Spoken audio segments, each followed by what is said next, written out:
Hey there. I'm excited to announce this to you today. This is what you've been waiting for in your spiritual quest. This is something I've wanted to do for a long time, and I'm finally ready to announce it that it's ready to go. It's the Grief to Growth Community Circle.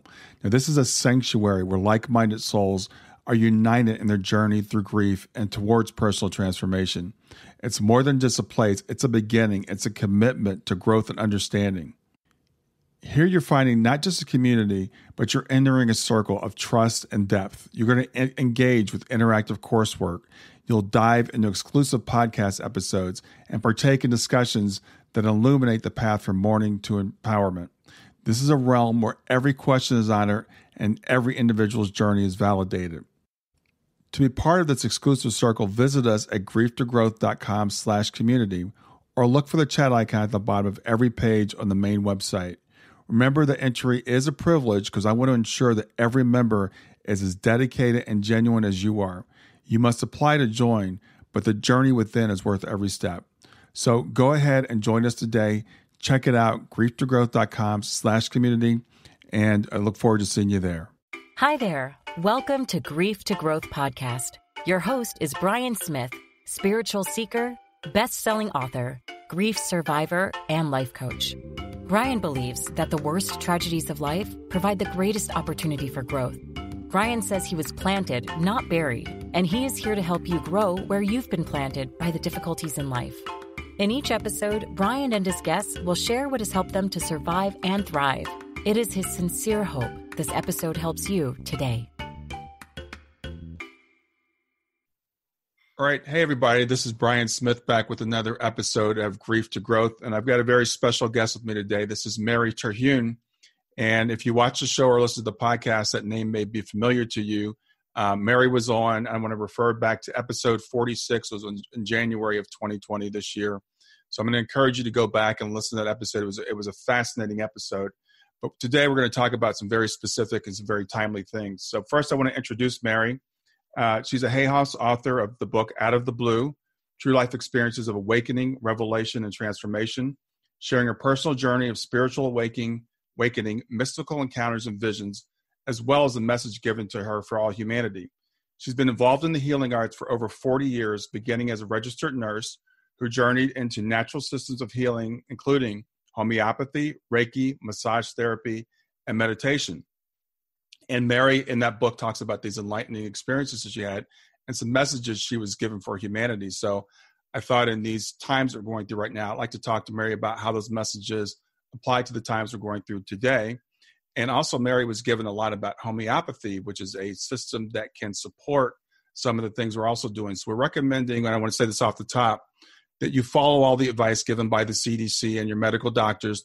We are supporting that. But this is something that could be supplemental to that. So with that, I want to introduce Mary Terehune. Hi, Brian. Mary, it's great to have you back. And to get started, what I'd like to do is let's just kind of briefly talk about your book and your spiritual experiences for people that don't know. And again, I'm going to refer people back to go into more detail, but just to get people to know who you are. Well, what I want to start by saying is that no evolution, no revolution of spirit, no transformation in spirit happens without crisis. And I'm talking big crisis, because to make a breakthrough from the egoic pattern of believing we're separate and suffering in that separation in many ways, to break through that takes an enormous crisis in one's life. And that is what happened to me back in the 80s when I lost everything. I had to lose everything to gain myself, is how I look at it. And I lost all the money I had earned for my retirement. I lost friends. I lost my home. Eventually, I lost my job. I lost my car. Everything went. And I was thrown into deep, deep despair and extreme fear. Something we're going through now. Mm-hmm. People are going through extreme fear. And we're going through a crisis now. And in that moment of that crisis, when I could no longer think any more horrible thoughts, any more fearful thoughts, my mind completely stopped. And I called out to a God I did not believe in, or to anything that I didn't believe, that I believed in. Mm-hmm. And I called out by saying, please let me die. This is too hard. And in that moment, which was really a prayer,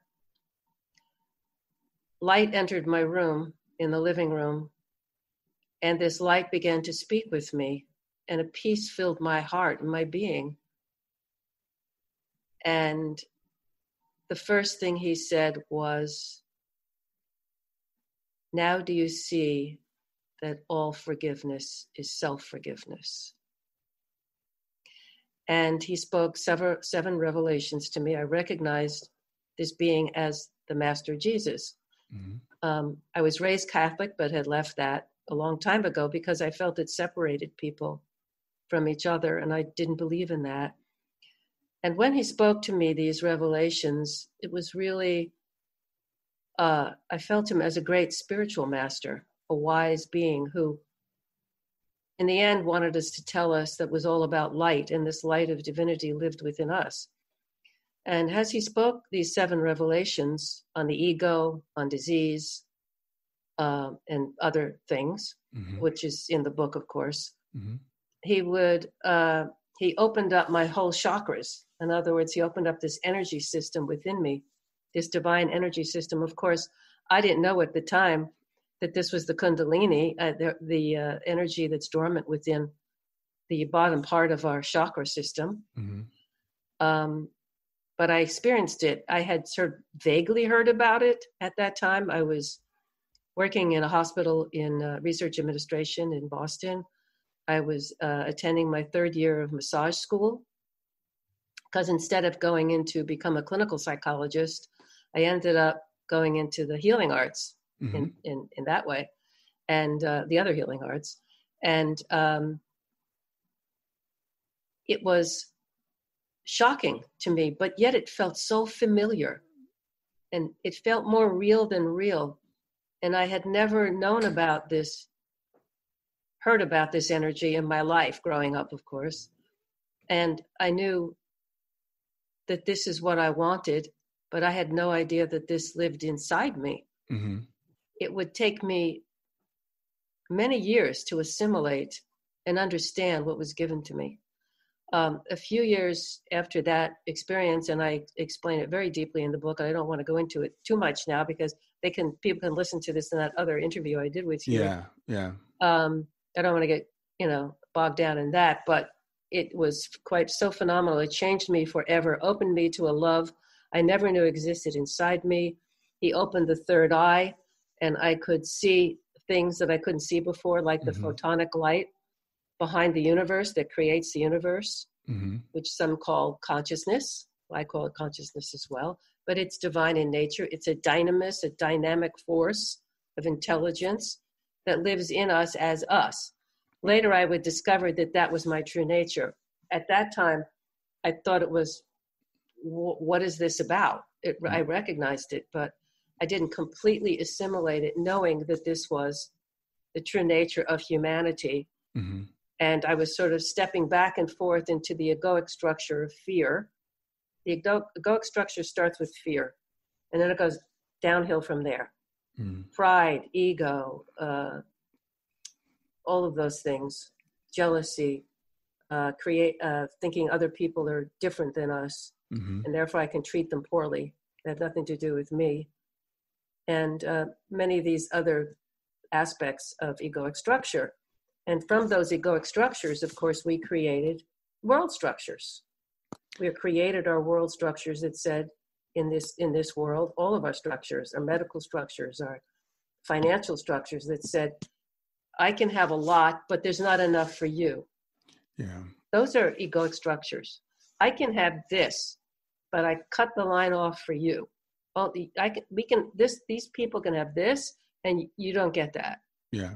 Because there's not enough. Well, we can see what's happening today, of course. These structures can no longer. So what you're saying is the world structures are a reflection of our own individual egoic structures. Yes.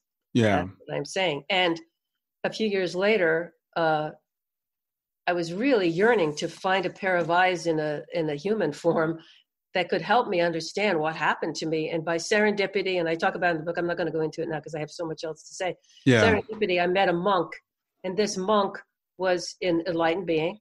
And how did I know that? Well, you know when you know, because it's in your own soul. That's how you know things are true, and it rings true with you. And so I received an initiation from this monk that allowed me to go deeper into my consciousness. That's when I experienced self-realization in its fullness, in its absolute glory and fullness, as the energy comes up, forms a crown of light around your head, and you know that you and the divine are absolutely one. You can call it Brahman, you can call it God, you can call it the one, you can call the dynamic sacred force of the universe, whatever you want to call it. The experience that we all have when we have it is that same sense of being home, being in bliss, being in peace, being in a love that fear cannot touch, because fear belongs to the lower realms. Yeah. And this is where humanity is heading. This is what, on a bigger scale of looking at things, this crisis is really all about on a spiritual level. And it's very interesting to me that they call it the corona virus, because corona means crown. And it's not lost on me that when they look at this virus under the microscope, that there's a corona surrounding the different structures of light. So I call it the coronation of humanity into its divinity. And the way it happened was through nature. And the only way that real awakening happens is, and it's hard, is through crisis. Yeah, it's hard. It's hard for everyone. It is. That's a hard saying, but it seems to be so common, right? I mean, yes. Our enlightened experiences, it's like you said, it's kind of like we get to the point where we have to let go. We've got to say, okay, I can't do this under my own power. I've got to, look out for something outside of myself. So I've seen that on an individual basis as I've read, accounts of people who have been enlightened. I work with a lot of parents who have lost children. And that's an event that seems to open people up. It breaks us down and it breaks us open, and then we grow from that. And so what I hear you saying is, what I think I believe it also is, that this virus, that's come to us, is here to teach us something. Well, you said it well. It breaks us down and it breaks us open. What does it break? It breaks the egoic thought structure that we're all separate. That big lie, we've been carrying forever on earth. And now it's time for humanity to awaken. And, in order to get my attention back in the 80s, I had to lose everything to get my attention. Because my attention was fully in the egoic world of, you're separate from me, and being kind of pissy and, having that kind of attitude and fear and living off of, I can have it, but you can't. That type of an attitude. Or you're different than me, I'm better than you, all of that. All that has to break away, because it's a lie, and it keeps us in our own prison of fear and doubt. And we don't know who we are. So this is the time of, Mother Nature is delivering it. For a long time, we've known we can't keep living this way. And especially for these past 3 years, we realize we can't keep living this way, in hatred and division and putting children in cages, and you can have healthcare, but no, you can't. And deciding, well, is healthcare, should everybody have it, or is it just for a few special people? We knew we could not keep living this way. I think you're right. I think we've known it's not sustainable, but we thought, it's getting us by for right now, right? We could limp along. Right. And nature is saying, no, we can't limp along. The earth cannot live this way anymore. We can't live this way anymore. Because everyone feels sick about the separation between people and all the fighting and infighting that's going on. We know it's a sickness, and it is a disease of the ego. Yeah. Eckhart Tolle speaks about that in his book, A New Earth. People should read that book, A New Earth, as well, and see how much he has to say about these times. And so we're creating a new structure in us. And from that new structure in us, as we reclaim our divinity, come out of fear and really claim that we are strong. Have that. Say that I am strong. Say I am that I am, and be strong. Yeah. I am strong. I think And one of the interesting things yeah, about this virus, as you were saying that, I just was reminded, it's all over, right? It's omnipresent. everybody. It's everybody. Everybody is Everybody. vulnerable to it. But it's really weird that it drives us physically apart. I mean, at the time when we really want to be together, we want to see our loved ones and stuff, that it's forcing us to turn within. It's forcing us to stop. Stay with us. We'll be right back. Hey there, something I want to tell you about today. My podcast platform, Buzzsprout, has recently made it easier for me to allow you to support me financially. Go to www.grieftogrowth.com/subscribe. That's grief2growth.com/subscribe.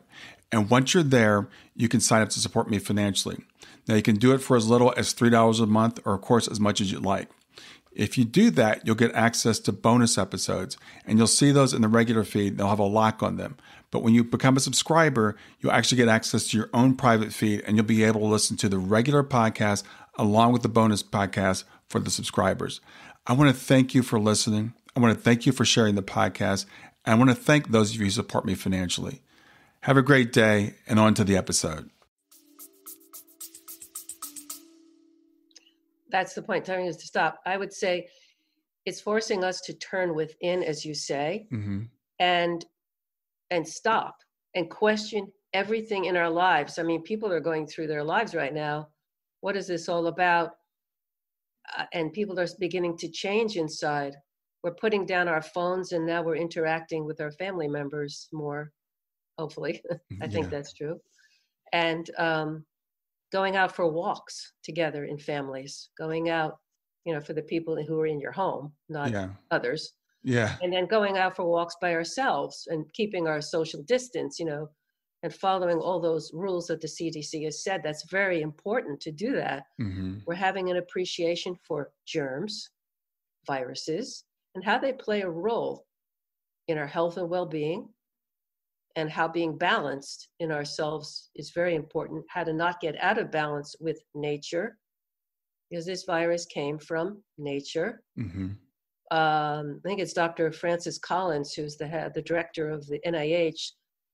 They believe it has come from bats and another mingling with another species as well. And it's really interesting, Brian, and I know for the mystics in the room here, may appreciate this. Others may, be quite skeptical. But a few weeks before this whole thing happened in the United States and we became aware of it, I had a dream, and it felt like one of those dreams where you're like, oh, this means something, but I'm not sure what it is.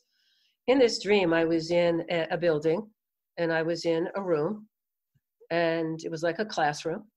It was a classroom. And there was a man in there. And all of a sudden, things started flying around the room. And I realized they were bats. And one of them went into my hair, and I brushed it away. And I left the room.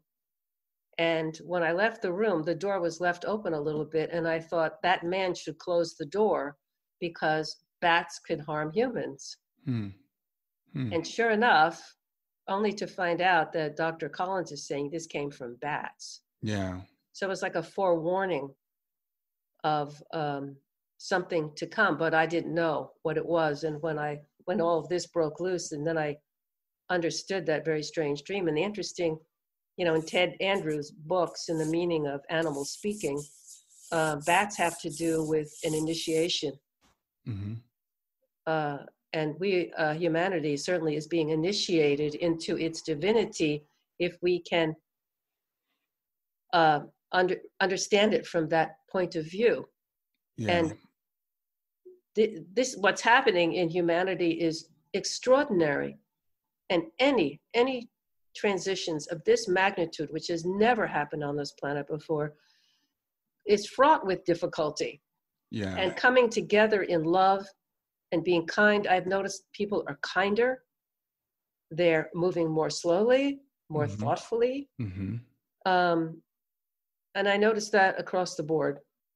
Yeah, it's interesting, Mary, because I hesitate to use the word unprecedented because everybody thinks that everything that happens to our generation is unique. It's unprecedented. But when you think about this, I mean, we've had pandemics before, but we're so interconnected now, and we can literally see what's going on, and we could trace this thing from Wuhan in November or December to all across the world in just a matter of a few months. And we're seeing how tightly interconnected that we are and how dependent we are on each other.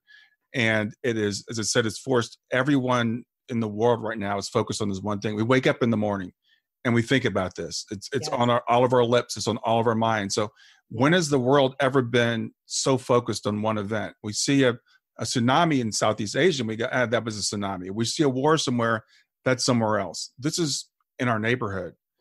Just like the sun, it touches everyone. Doesn't matter, rich, poor, old, doesn't matter. It touches everyone, just like the sun. And it's an extraordinary. It is extraordinary because now we're so interconnected that we know about all of this. We're touched more than ever. Right. I mean, something happens across the world, and in 2 seconds, it's on your computer, and you know about it. So that is very unprecedented. Now, the astrologers, I'm not an astrologer, but I've been listening to the astrologers talking about the planetary alignments at this time, and it fascinates me. So if any people, get a chance, go on YouTube and look this up. They're talking about these big transformative planets of Saturn. Saturn is all about discipline and structure.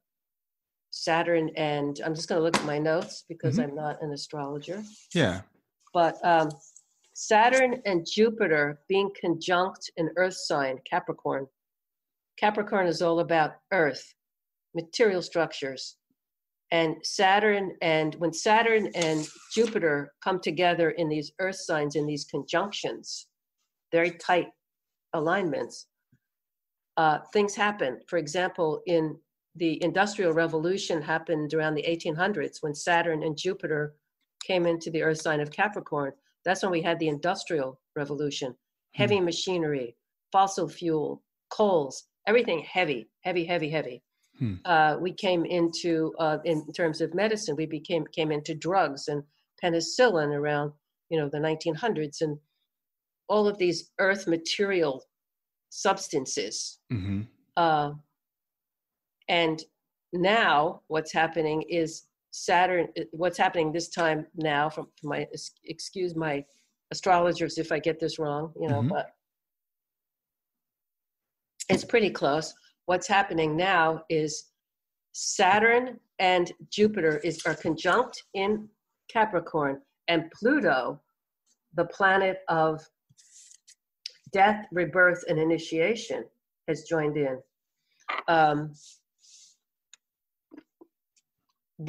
These alignments happening now they're speaking to, with Jupiter being an expansive but also protective planet, with Saturn being the disciplinarian, saying we have to have structures, we need rules and limitations, and with that, and Pluto saying we have to break everything open because we need new paradigms coming in. In Capricorn, all of our structures on Earth, it's saying, we are going to just burst open all of these structures because we see the limitations of them. Saturn is about limitations. It shows you your limitations. So we're seeing the limitations of our medical system. We're seeing the limitations of our financial system, our educational system. All of our systems it's like they're just blown. And however, the good news is we're moving this whole year. We will be reevaluating ourselves. First of all, ourselves not being identified anymore with a case of mistaken identity that we're separate egos, into reclaiming our divine oneness out of fear, reclaiming that in ways we've never experienced before. A few of us have experienced it. Yeah. More. This is what's being offered to humanity at this time. This is our great initiation of humanity. And I want to read what I was told and given when I had that experience of self-realization. Of course, I was asked to go back into the ego to learn more lessons, and I had to do that. Mm-hmm. I wasn't happy about it. However, out of it came this book. But this is the message I was given, and this is a message for humanity right at this time. And it's ours. It belongs to us. Don't let anybody tell you differently either. The message I was given was this. Here is your divinity, the divinity that awaits all mankind. Your soul wants full expression now. This is the presence. This is the living presence. This is living. This is real. And when that happened to me, Kundalini energy came up and the light of 1,000 suns opened the crown of my head. And I remembered my true home and reclaimed it as one. I was no longer me, Mary, the personality, and God. I was only God or divinity or Brahman as one entity, one being, one divine being creating the world. This is what we're being asked to reclaim in ourselves. Yeah. And we are being challenged, and it is not easy. The death and the grief that we feel, a lot of it is just, what it really is the death of the ego and releasing everything we thought was so permanent and familiar. And we have to take care of ourselves. Well, let's talk about fear for a moment, because you touched on fear, and fear gets a bad name. I mean, people say fear is a bad thing, but I see fear, as you were just saying, fear is what's kind of motivating us to move forward. Fear is what's gotten all of our attention. Fear is what's caused us to all turn and focus and to slow down and stop. So I want people to understand it's okay to feel fearful right now. It's natural to feel fear right now, and let that fear motivate you into the next thing. Yes, to turn inside. And one of the ways you can do that is to go into your breath. Mm-hmm. Just take a breath in, hold it for 4 seconds, and then out to the count of 7 seconds. And what that does is, as I said, when I had that first awakening, my mind stopped and I stopped thinking thoughts. And Eckhart Tolle speaks about this, that we create our egoic, fearful structure out of thoughts. But there's a space between a thought and a space between breaths where our divinity of now, the now, lives in that moment. And it's not just a thing about time, it's our divinity. If we truly all live truly in the now, we would be realized in like that. Yeah. And what shock does is it stops you for a moment. And in that space, something else can come in and be claimed within ourselves. That's something, actually, I was recording a podcast, just a monologue earlier this morning, and I was thinking about the whole idea of all the uncertainty that we're feeling right now. So we go through life almost like robots. We think, next week I'm going to do this. Next year after that, I'm going to do this. We've got all these plans, and we just assume that things are going to go along. So we're always living in the future, or we're ruminating on, we're thinking about the past, and we're not really living in the now. And what I realized what all this uncertainty has done for me is I have to focus on right now, because I don't know what's coming. The president said we might open up by Easter. We might open up by the end of April. We might be back to normal by the fall. And I finally had to say, I have to put all that aside. I don't know what's going to happen in 6 months. I don't know what's going to happen in 6 days. So I have to focus on right now. And it's really forcing me to say, how am I doing now? As I'm sitting here now, am I okay now? And I'm okay now.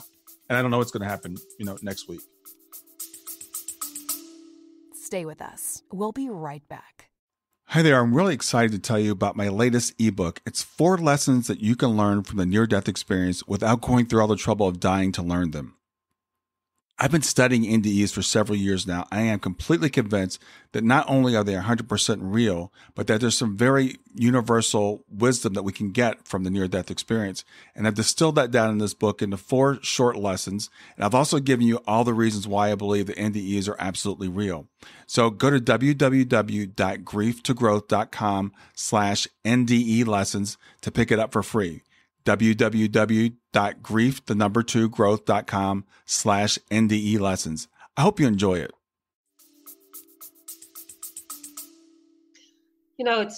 Eckhart speaks about that as well, as if you're living in the future, you're in fear. If you're living in the past, you're in regret. But right in this moment, it's okay. Right. It's okay. And there's so much to say about it. But anyway, what the astrologers are saying, we're going to be moving. This Saturn and Jupiter conjunction is slowly going to be moving in December, and we're going to be moving into Aquarius, the air signs, which are much lighter. And eventually we're going to be staying in air signs with Saturn and Jupiter till 2153 or something. And so they call this the age of Aquarius. Yeah. It's going to be moving into the air signs, moving out of Capricorn, which we've been in or moving out of those earth signs, which we've been in for forever on this earth. And now we're moving towards that. And Aquarius is the great innovator, and it's lighter energy. It's not that heavy material. So we'll be moving out of fossil fuels. We'll be moving out of, in the field of medicine, we'll be looking at consciousness as a real entity. And it's very interesting because I came across an article recently by a physicist and cosmologist from MIT. And he wrote this abstract called Consciousness as a State of Matter. And his name is Max Tegmark. And why is that important?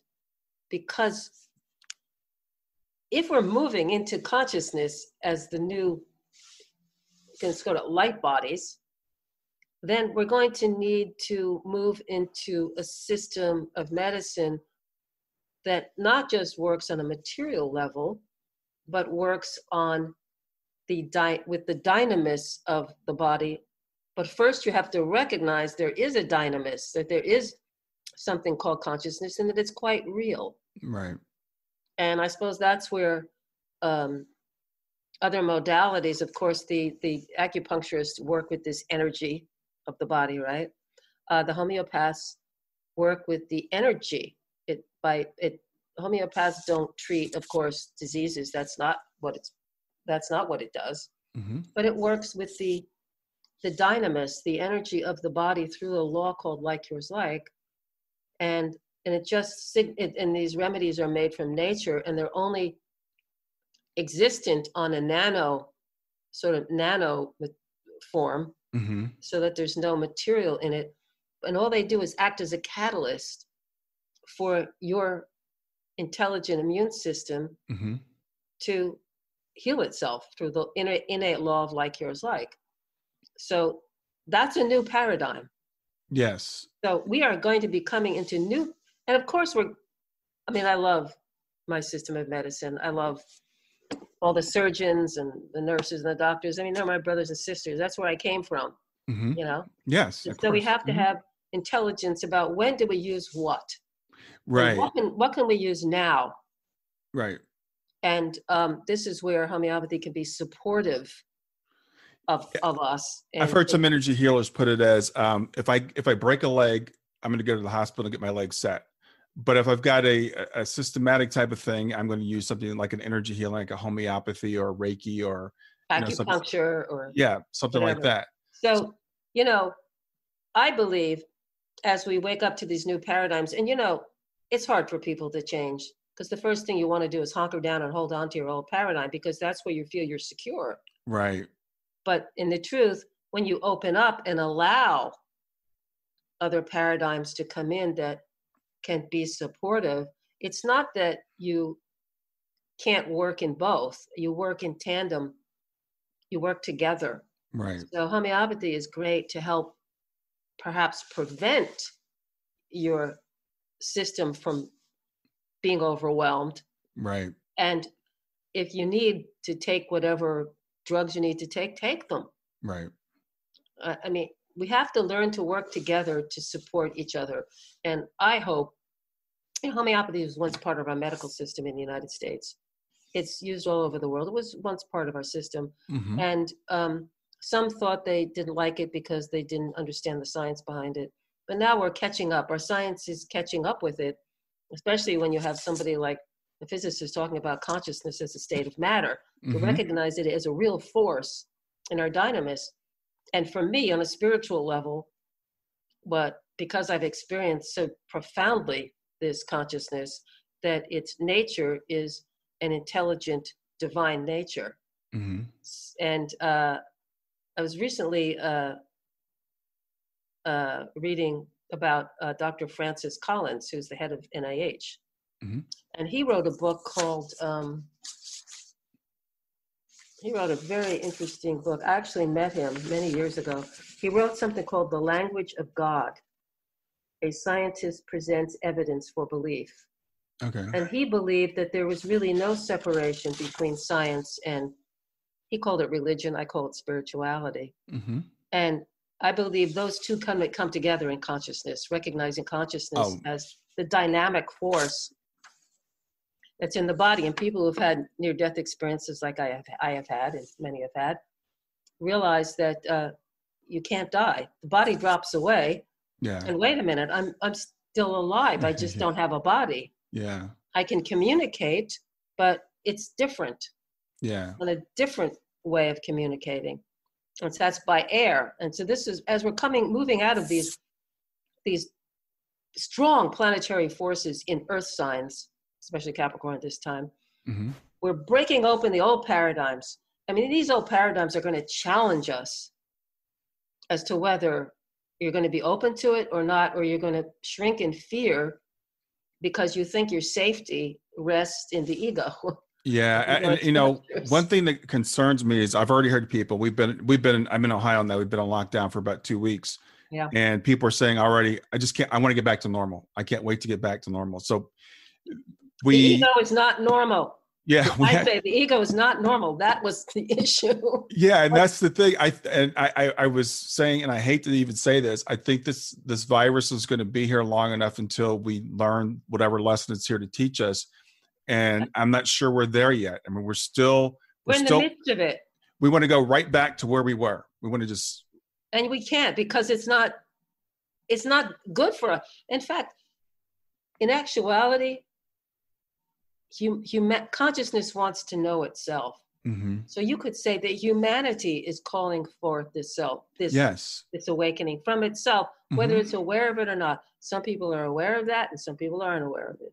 I completely agree. And it's a gift. It's a tough gift. It's a tough waking up. It's not easy to wake up. When I had to wake up, I went through hell. Mm-hmm. It was awful. Mm-hmm. And I remember it very, very well. Yeah, and I think we need to acknowledge that. I mean, this is a tough thing. So I think when we're having these conversations, I don't want to minimize the pain and the fear, and the death, the grief that we're going to suffer. I mean, they're saying now in the United States probably 100,000 to 200,000 deaths, right? And that's a very real thing that it's scary. Yes, and that's difficult. Of course, for those who have experienced that our nature is eternal, it doesn't hold quite the same weight. Although if we lose loved ones, of course, we're going to grieve just like everybody else. Absolutely. Because, I mean, even now we miss hugging each other. We miss the physical presence of each other. Mm-hmm. Right now, we have the energy presence of each other through remembering each other with love, or maybe even doing Zoom with each other. Right. But it's not the same. Right. But for the most part, we're texting each other. So we don't get to hug each other. And that's the thing that we miss. Right. Because it's part of the earth experience. Mm-hmm. That hugging and holding someone. I miss hugging my family too, my friends. I miss that. Yeah. And so it's normal and natural. what we should absolutely know is that we are eternal beings. Mm-hmm. We are eternal beings. And as such, that energy is eternal. Yes, the body only comes here for a certain amount of time and it drops away, and it Mm-hmm. serves a purpose, a very important purpose of Mm-hmm. waking up to our own divinity. And it's quite the play here of, being fully human and walking through those doorways of feelings. Yeah. But we are made for this time. We are made for this time, and anybody on this planet at this time going through this is strong. Mm-hmm. We are made for this time, and to support each other as best we can as we move through different awakenings. And one of the classes I'm actually doing is to offer some, people can register it online on my website. Yeah, let's talk about your class. Yes. I'm going to be teaching, I'm keeping it very small. Okay. Because I'm going to do it on Zoom. It's the first time I've ever done it I have never used Zoom before like that. And so I have to learn the new technology. I can help you with that. Okay. So I'm getting up to speed on it. Mm-hmm. So the classes are for women in particular, Mm-hmm. because women are usually the bearers of health information. And usually they're the ones who sort of are more in control of their health in the family, and you're usually the ones who will spread the information more. And it's going to be on the different ways we can support our health as we move through this. One of them will be speaking about homeopathy, Mm-hmm. and certain remedies that help to support the system in particular ways through this time, and have always been used in epidemics, actually, to help people support themselves through these ways. I'm going to be talking about some antivirals that you can take to do that, and just little things like gargling with salt water, warm salt water, twice a day. That warmth of the salt water, viruses don't like that warmth. And this is why they're telling us, wash our hands with the soap and rub it, because it's covered, it's a molecule that's covered in fat, and so the soap breaks that down, Mm-hmm. and the friction breaks it down. So anything that's warm like that in salt water makes it incompatible with viruses, and viruses enter through eyes, nose, mouth. Mm-hmm. And that's what sets off the alarm in the immune system. We got to do something about this, Right. And so little things like that I'm going to be teaching women. So I'm only keeping it to 30 at a time, so we can be live. Can go to your website, maryterhune.com. maryterhune.com, click on classes. Okay. I'm going to start the classes April 16th while I get up to speed on the technology and everything. Okay. I'm preparing for it. And I'll go on for an hour and a half. And I'm going to keep, and I have another class, same thing, live. I want to do them live. I don't just want to make a video of it, because people actually need to speak with you Mm-hmm. live. So I'm going to attempt to do this. And that will be April 22nd will be the next one. And I will continue doing them live as long as people are interested in it. Great. And this will provide some support. I'm 76 years of age. I'm in that category. Who knows how long I'll be on this earth? I don't know. I think I have maybe 18 good more years in my life. Nice. So I'm trying to be of service in this life. Mm-hmm. I was given the gift of homeopathy. It's in my book. Mm-hmm. It will help people to understand it a little bit more, maybe before they take the class. But let's talk about homeopathy just for a second, because you mentioned earlier, I mean, like we've got this material healthcare system now, and we talk about drugs, but frankly, we don't know how most drugs even work. We experiment, we find one that works, but we don't know how it works. Anesthesiologists, I've heard them say, we don't know why anesthesia works, because they don't know what consciousness is. They know it works. They've tried it. So we assume that works. But when it comes to something like homeopathy, we've kind of pushed that to the side. Yeah. And it's a fear of, how can that work? I don't believe it. We don't have the science to prove it. Let's get rid of it.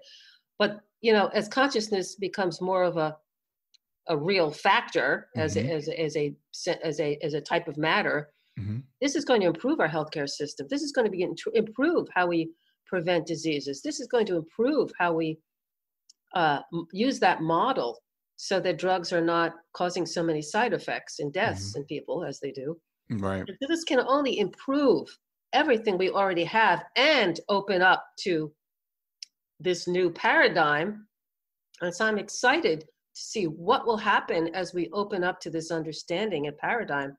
So in that's the changes occurring in the field of medicine, because we can't wait for a year for a vaccine. We can't wait a year. Right. We need something now. And these are the kind of support things that we want to give to each other now as we're moving towards something that's easier on the system, that works very quickly, that we can use quickly. And so I believe in our models and methods of prevention are going to change for the better, and to be, the people's medicine. And it's going to be affordable, and people can learn how. I believe you have to create a healer in every household. A healer in every household. In your medicine bag, you're going to have this, this, and this. So if this happens, you learn about it, you can be taught. I do believe the nurses are going to play a big role in this. I say this in my book. I believe they're going to open up clinics that are going to help to educate people. Every person needs to be educated in terms of their health, really health, and to be responsible for it through knowledge. So for my listeners right now, they can go to your website, maryterhune.com, and sign up for your class. And will you be giving some starters or some guides how to get started in homeopathy? Yes, I will. Okay. I will teach some remedies that have been very helpful to support the system during these outbreaks that happen in humanity. And it has an historical use. I mean, it's been used for over 200 years. And there are no side effects. It doesn't interfere with your drugs. If you need to take antibiotics, take them. Whatever you need to do to keep your health. Please, if you're not breathing well, call 911. Right, exactly. Get yourself to the hospital. Right. But we're talking about trying to prevent you from having to overload a healthcare system. Right. That's what we want to do. I know my son-in-law works as an emergency room nurse and teacher at a hospital here in Boston. So I know the stresses and that my family is under when he has to go home. Right. What does he bring home with them? Right. My daughter works on emergency call for her dental office. Of course, I'm concerned for their health. They're concerned for their health. So I'm very aware of what's happening. Right. So what I'm trying to offer is to have, maybe we can do some things that can help prevent us from getting so sick that we have to go and overload the system. Let's try to go into prevention and to really teach some things so that you have that in your medicine bag at home, things to do, things I can use for myself to help myself so that it doesn't get out of hand. And what to recognize is, like, if you don't feel well, go to bed. Some easy things like sipping on hot water now is good to keep the throat dry. I mean, it keeps the throat moisture. Moisture, anything warm. Wearing a scarf, it really keeps the throat warm. Keeping yourself warm, not letting yourself get a chill, which can open you to being weak. Yeah. And to allow for the virus to take hold. Many people, they'll have no symptoms whatsoever. They can deal with it. Not a problem. Right. But then there are others who, I said 80% will have mild symptoms and it'll feel like your regular flu. Okay. Others, it will go into difficulty breathing and a pneumonia. And 20% will have to end up in the hospital with that. 5% will end up in ICU, these numbers of course change, but it's approximate. Right. So how can we support ourselves in a way that can keep us out of needing? Yeah. Well, that's the great thing about what we're talking about here, because there are some things, and you mentioned, it's funny, you said going to bed, because I interviewed Kelvin Chen a couple of weeks ago and he was saying nap. And I'm not a napper, but I've been taking more breaks during the day just to go meditate and lying down on my bed and putting on some music and just meditating. And I've doubled my meditation time. So these things that we could do to keep ourselves strong and healthy. I highly recommend that. Brian, because when you meditate, you're calling upon that dynamic force in your body to increase its power in you, keep your cells healthy, and to be in love, because fear just makes you vulnerable. And love, I'm going to be talking about a particular fear remedy that I love called aconite. And it's homeopathic, of course. It's not on a material level. I'm going to be talking about that in this class and how to take it. How do I use it? Can I get it? Yes. Does it have side effects? No. Is it safe for everyone? Yes. But I'll be talking about how to take it, and then they can answer people's questions. Well, and let's talk for people that say, okay, well, this sounds too good to be true. I can take this. It has no side effects. It's not going to interrupt my medication, because these are not large doses we're taking, right? These are very... It exists on the level of the dynamic force, and it isn't the remedy that cures you. It's the remedy interacting with your vital force, or the dynamis, or the whatever you want to call it, in your system, that it acts as a catalyst for your immune system on another level to banish the disharmony. There are different words used. And in this new system and new paradigm, there are different words that will be used to describe this response.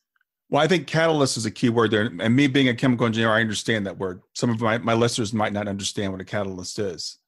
And it's interesting because it was a German doctor, Dr. Samuel Hahnemann, who lived in the 1700s and 1800s. He was a medical doctor and a brilliant chemist. And he was very dissatisfied with what was being used then, these harsh methods.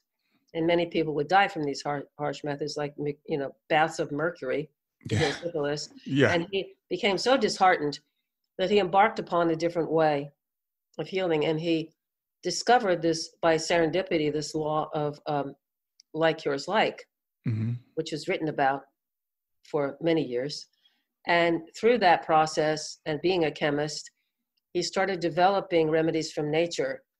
And in particular, it was when malaria happened.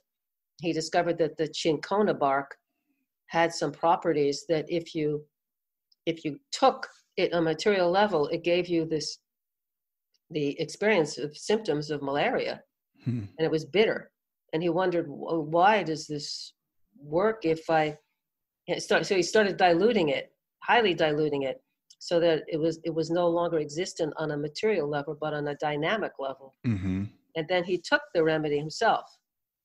And as he took it, energetically, he started experiencing the experience of having symptoms of malaria, like fever and chills, and they would come back. They would kind of subside, and they would come back. And then when he stopped taking it, of course, it disappeared because it was all on an energetic level. And so he started giving it to people who had malaria, and to his amazement, the symptoms disappeared. But it's not because it killed anything. Right. Not because it killed a disease. It just matched the symptoms. That's all it did. And in that matching through like cures like, in that a law in nature, that it created a harmony inside the body on an energetic level. And therefore, the immune system kicked in and it disappeared. Now, it's profound how that works. And it's something that mystifies everyone. Right. But as we go into the realm of consciousness as another state of matter, the science is really going to catch up with understanding, how is this possible that this could work this way?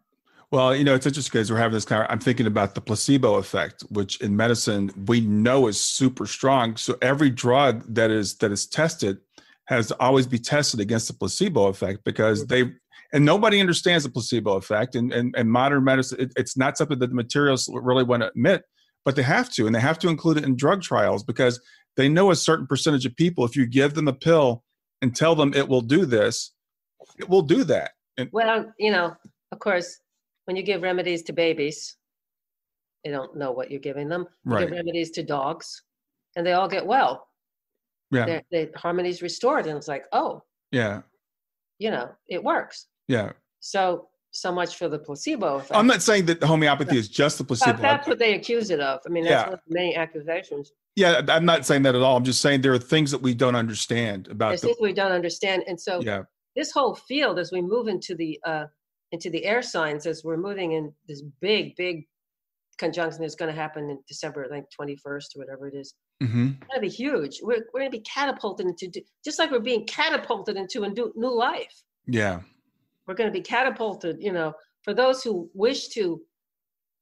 If you wish to come into your divinity now, the doors are wide open to move out of the fearful ego. And one of the things you said, Brian, was very important, is to meditate a couple of times a day. Just lay down, put your earphones on, or just lay down, get away from the frightening TV. Mm-hmm. Just shut it off, go outside, go for a walk, be in the sun. Or just close your eyes and meditate on the space between your breath, like I said, and space between thoughts. You can even use a little mantra, I am that I am. I am that I am. Calling yourself home. Because we're bringing heaven on earth to create new structures, new paradigms. And it is unbelievable as we go through this. Yeah. And we're all going through it together. We're all going through it together. Yeah. And it's not easy for any of us. It's not easy for me. It's not easy for you. Yeah, I have a daughter that I worry about. I have a 23-year-old daughter. So we all have loved ones. My parents. I talked to my father this morning. It's his 82nd birthday. And I was like checking on to see how they're doing because they're under quarantine. And he's like, "Well, your brother and sister won't let me leave the house." I'm like, "No, don't leave the house. Do everything they're telling you to do." Yes, follow the guidelines, folks. Yeah. Follow the guidelines, please. Yeah. And I'm following them myself, but Mary, I really appreciate you doing that. I think this is so timely because I want to give people hope as we're going through this, that we're going to get through it together. I want people to see this as an opportunity for us as humanity to grow and change. And I truly hope we don't go back to normal. What we won't, because once you bust through, we can't. I mean, the whole earth is evolving. And so let's learn the lesson now. Yeah. Because if you keep holding on to the old paradigms, it's going to hurt more and you're going to be in more fear. So just, as Eckhart says, be in this moment of the now, be here, and without resisting and denying that it's happening. Yeah. It's happening. And we are calling it forward. It's coming. If people could understand, your soul is calling this forward in yourself because you're tired of living in fear and lack and suffering. Yeah, I think that's really important, because I know some people might view this as a judgment. Some people might view this as bad karma, and I don't see it as that at all. No. I don't see it as a judgment. I don't see it as, we're evolving. See it as you said, we're calling this thing forth because we're evolving. Yeah. We're evolving, and we're evolving together. How extraordinary. How extraordinary. I feel closer to people in my building than I've ever felt before. I feel closer to the people when I have to go to the grocery store with my mask and gloves, by the way. Yeah. And I feel so loving towards them and the work that they're doing. Yeah. And, as they say in, what is it, Jesus said, and the first shall be last and the last shall be first. Yes, exactly. So now we're seeing that it isn't CEOs are the heroes. It's your grocery store woman or man. Exactly. Stand there and be in the midst of this, all these people coming through, and they have families, they have loved ones. Yes. And those are now they've become the real heroes. Absolutely. So, the guy that brings the packages to your door, we can sit here and we can order stuff. And I've got friends that are like, they're ordering their groceries now. And I'm like, we're able to pay for someone to go bring our groceries to us. So we don't have to do that. We need to appreciate every job, every person. And so now we're seeing it's a great equalizer. And this is our spiritual nature belongs to everybody equally. It's equal. Your divinity is equal. You don't have more divinity than somebody else. Right. Your divinity is equal for each of us. It doesn't matter who you are. And we're seeing this played out. We're seeing this now, and it's being played out in each of us. We're all changing inside, being kinder, more loving, more appreciative of every little exhausting. How much do you miss going out to dinner with your best friend? Yeah. Yeah. You know, that's a loss. Well, I tell you, a couple weeks ago, I went to get eggs because, eggs were gone for something. First it was toilet paper, then it was eggs. And we called Trader Joe's and they said they had eggs. So I go over to Trader Joe's and they had eggs. And now they actually had the eggs that I liked too. They had the ones that I wanted. And I was like, wow, this is really cool to be able to get the eggs that I want. But, most of the time it's just like you expect the shelves to be full. Yes. So from now on, everyone, from now on, we are going to keep evolving and changing and opening to something far greater that we're going to love so much more, because then we can move out of this fearful separation. And it's not just a theoretical idea, but it is going to become, if you open to it, is literally changes you. And this light can come pouring through you and bring you peace and quiet in the midst of the tornado. Yeah. Oh, wow. It's here. We're doing it together. Yeah, we are. We're gonna make it. We're gonna make it through this. More than make it through this. We're gonna open up to a new world and create a new world like we have never seen before. Things are gonna happen that I can't even imagine. Believe me, I've experienced a lot. Yeah. But I do know what self-realization feels like, and I can tell you, it is a whole new world inside you when you have that. Yeah. And it's yours. You reclaim it. You remember it. It is yours. Wow. Here, it's yours. Claim it through meditation, through connecting with it, space between breaths. It's yours. It's all yours. And you are creating this new world. Every person is creating this new world.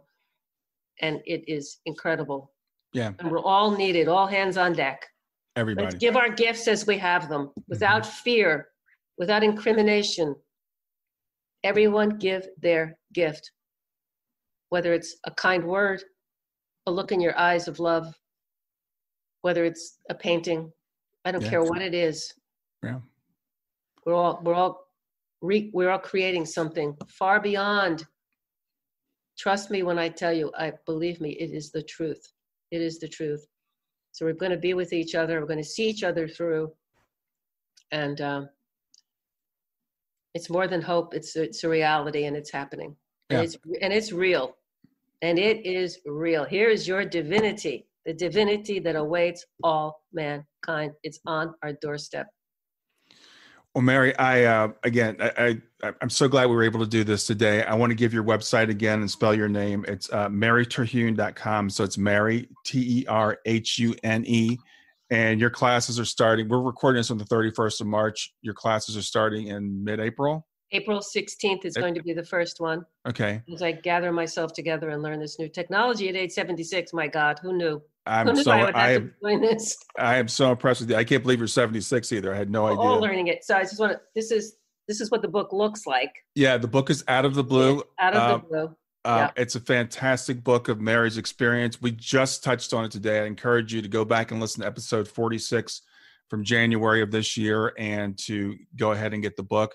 Mary, it'll help people as they go through the process. It will help you to see what is it like for someone to go through that. Yeah, well, you went through on a micro level what we are going through on a macro level. Macro level. Yeah. And there are other people like me, and I always wondered, why did I have to go through this? What was my purpose on this earth? And now is the time for each person who has gone through this to give support to others, to let them know we're going through this. This is good. It's hard, but it's to reclaim our divine nature, to create heaven on earth inside ourselves and for each other, and so that we can share the wealth of this planet. I want to see everybody housed, fed, clothed, educated, and in good health. And not only is it possible, it's here. And we're breaking open and creating new ways. So we're in this together, Brian. We're going to march along together. Well, Mary, once again, you've made my afternoon. I appreciate it. I feel so much better having talked to you. Me too, Brian. Thank you. All right. You have a good day. You as well. Well, I hope you enjoyed the episode. I want to make it really easy for you to reach me. So just send me a text to 31996 and simply text the word growth, GROWTH. In fact, you can right now just say, "Hey Siri, Send a message to 31996, and when Siri asks you what you want to send, just say growth. You can do the same thing with OK Google. Thanks a lot. Have a wonderful day. Thanks for listening to Grief to Growth.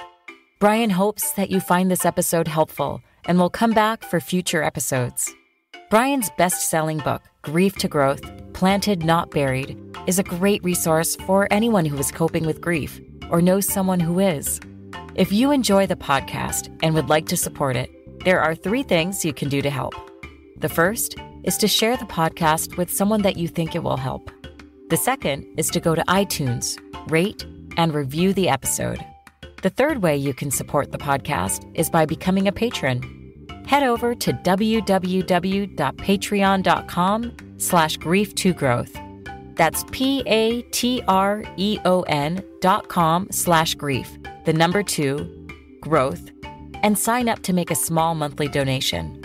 Patrons get access to exclusive bonus content and knowledge that you are helping to spread the message of grief to growth. For more about Brian and Grief to Growth, visit www.grief2growth.com. Hi there. I hope you enjoyed this latest episode of the podcast, and I'd love to hear your thoughts. What questions came up for you? What did you like about it? What didn't you like about it? I invite you to visit us at grieftogrowth.circle.so. That's grief, the number 2, growth.circle.so, to continue the conversation with me and with other listeners. It's a space to sound off, to share reactions, and to go deeper into the topics from the show. I look forward to chatting more, and I hope to see you there.